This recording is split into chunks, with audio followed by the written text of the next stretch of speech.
আসসালামু আলাইকুম। এটিএন বাংলা সংবাদে সবাইকে স্বাগত জানাচ্ছি। ফাতিহা শাফি। শুরুতেই বিআরবি কেবল সংবাদ শিরোনাম।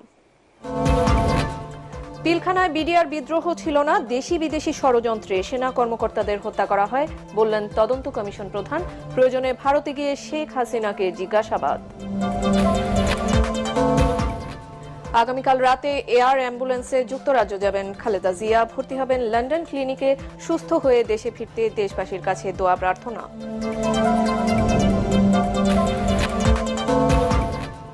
গুম ও বিচার বহির্ভূত হত্যার অভিযোগে এবার শেখ হাসিনা সহ 11 জনের বিরুদ্ধে গ্রেফতারি পরোয়ানা। 12 ফেব্রুয়ারি আসামিদের হাজির করার নির্দেশ। অভিন্ন আইনে সংসদীয় পদ্ধতিতে স্থানীয় সরকারের সব নির্বাচন একই দিনে আয়োজনের পক্ষে সংস্কার কমিশন।